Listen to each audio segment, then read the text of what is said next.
Let's talk about how do you say hard letters in another language. When you're learning a language, some letters are hard to pronounce. They're hard to say. Your mouth is like, what? How do I do this? So the first step is you have to figure out how do you say the sound when it's by itself, not in a word, just by itself. You'll have to go on YouTube and search, how do I pronounce R in Spanish? How do I pronounce R in French? How do I pronounce U in French? How do I pronounce the SH in Mandarin? How do I pronounce blah, blah, blah, blah, blah, blah, blah. How do I pronounce it? You search that in YouTube and you'll watch 3, 4, 5, 6, 7, 8, 9, 10 videos. And eventually you'll start to at least understand the theory, the steps to how to pronounce that letter by itself. You'll want to practice that letter, just the sound, right? Every day for 5 minutes in your house. Try. 5 minutes, just try to say it. Maybe in the shower, maybe, I don't know, while you get dressed, maybe in the car, on the bus. On the bus, you'll look a little bit funny saying it out loud, but maybe not on the bus. But every day, 5 minutes, just practice 5 minutes a day, 5 minutes a day, 5 minutes a day, and you will get better.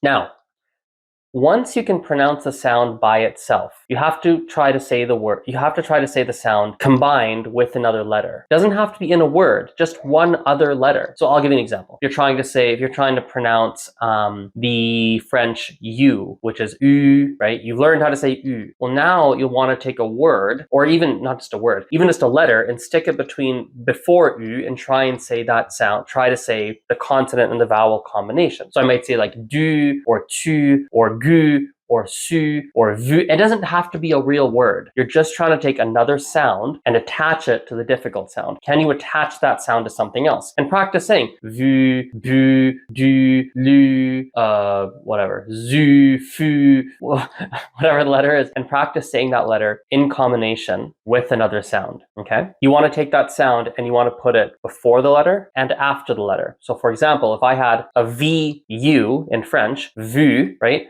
Try to flip it and go UV, which would be uv. Again, not a real word. It doesn't matter. You're just trying to get your mouth used to saying a difficult sound in combination with other sounds. Can you combine them? Now, you will find that some letters are easier to combine with the difficult sound than others. It'll be easier. So a great example is if we take the French U again, we've been talking about this. Often, French learners will have a hard time saying U, for example, with R. They'll have a hard time saying rue, right? R and U is hard to do. And it's hard for numerous reasons. Number one, at least for English speakers, native English speakers, R is already a hard sound to pronounce. U is a hard sound to pronounce. So you take two hard sounds and try to put them together. Oof, that's gonna be tricky. If you can't pronounce R perfectly and you can't pronounce U perfectly, don't even try putting them together. Don't even try. Like you're not there yet. You're trying to pass level 20 and you're at level 4. So hard. You're trying to do 59 times 62, but you don't even know 1 plus 1 equals 2 yet. Don't even try.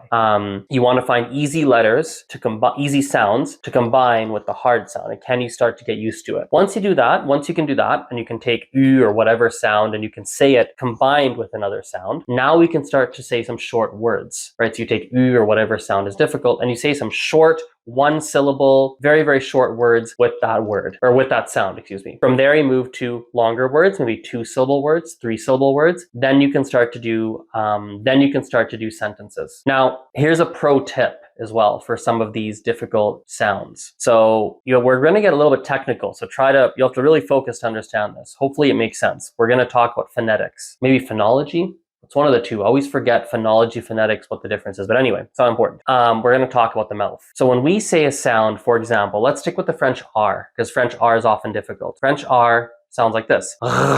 It's all the way in the back of your mouth. The back of your tongue is in the back of your mouth, basically, going like this. It's kind of like if you're doing this, but in the back of your mouth, okay?